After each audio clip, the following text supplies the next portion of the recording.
மாண்புமிகு முதலமைச்சர் அவர்கள் சிறிது நாட்கள் மருத்துவமனையில் சிகிச்சை பெற்று பூர்ண குணமடைந்து வந்திருக்கிறார். அவர்களை நலம் தம்பி கொஞ்சம் அமைதியாக இருக்கீங்களா? அவருடைய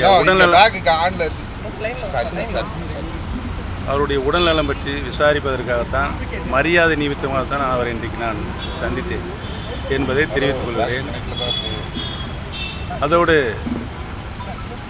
கலைஞர் அவருடைய மூத்த குமாரர்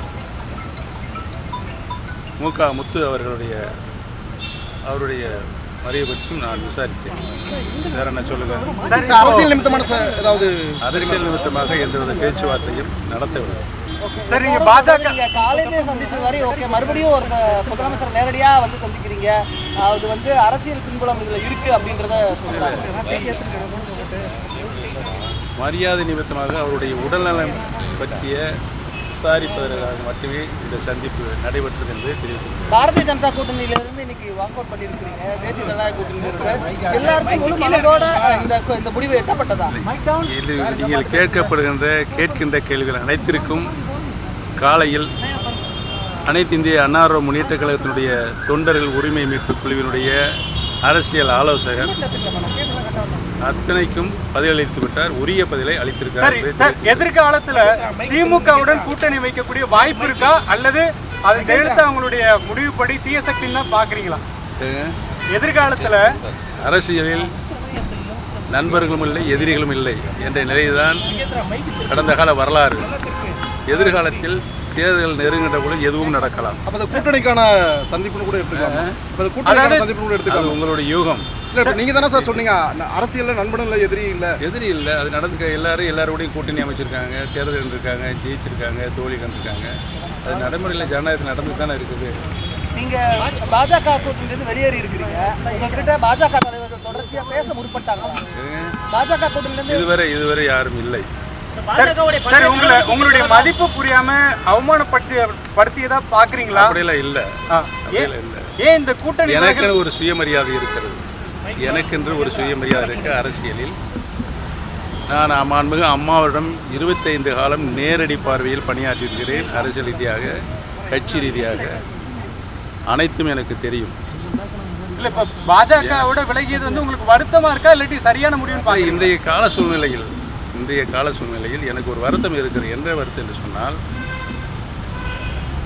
பார்லிமெண்டில் மக்களவையில் சமக்கரா சிக்ஷா நிதியுதவி பற்றி ஒரு கேள்வி எழுப்புகின்ற போது மும்மொழிக் கொள்கை அந்த அரசு, தமிழக அரசு ஏற்கவில்லை.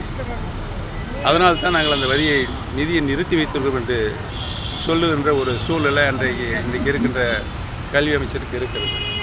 அது ஜனநாயக நாட்டில் ஏற்புடையது அல்லது என்பது என்னுடைய தனிப்பட்ட கருத்து. நிதி ஒதுக்கீடு காரணம் நீங்க பலமுறை சந்திக்க முயற்சி எடுத்தீங்க. இன்றைக்கு இருக்கின்ற கட்சிகளிலேயே மத்திய அரசாக இருந்தாலும் சரி, மாநில அரசாக இருந்தாலும் சரி, ஜனநாயக கடமையை செய்ய தவறியதில் அத்தனை பொருள் பற்றியும் நான் தினந்தோறும் அறிக்கையின் வாயிலாக வெளியிட்டுக் கொண்டிருக்கிறேன்.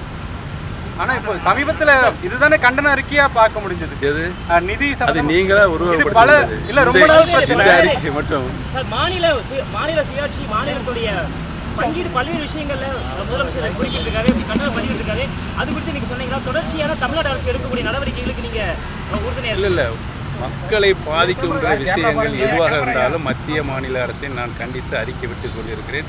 இதுதான் இன்றைய நிலைமை. இன்னைக்கு தேசிய ஜனநாயக கூட்டணியில இருந்து வெளியேறி இருக்க முடிவு தொடர்ச்சியாக தேர்தல் வரை நீடிக்குமா? அதுவும் அப்படி ஒரு சந்தேகத்தை எழுப்புறாங்க. தேர்தல் வரை இந்த முடிவு வந்து நீடிக்குமான்ற ஒரு சந்தேகத்தை எழுப்புறாங்க.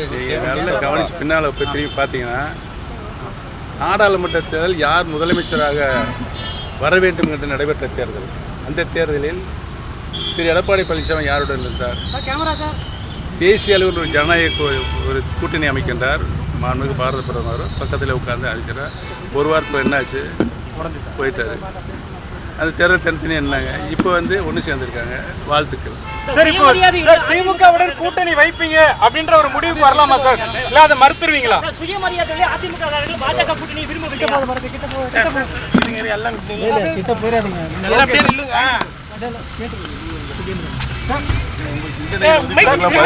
கூட்டணி இல்லைன்றதை சொல்ல முடியுமா சார்?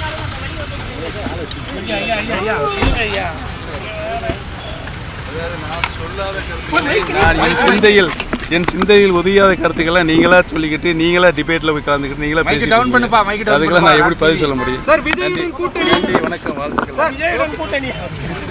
அவர்களும் பேசவில்லை, நானும் பேசவில்லை. செய்திகளை உடனுக்குடன் தெரிந்து கொள்ள கீழ்கண்ட கேபிள் மற்றும் டிடிஎச் நெட்வொர்க்குகளில் எம்நாடு செய்தி தொலைக்காட்சியை காணுங்கள். பாதகம் செய்பவரை கண்டால் நாம் பயம் கொள்ளலாகாது பாப்பா. மோதி மிதித்து விடு பாப்பா, அவர் முகத்தில் உமிழ்ந்து விடு பாப்பா. அண்மை செய்திகளை உடனுக்குடன் தெரிந்து கொள்ள இணைந்திருங்கள் எம்நாடு தொலைக்காட்சியுடன்.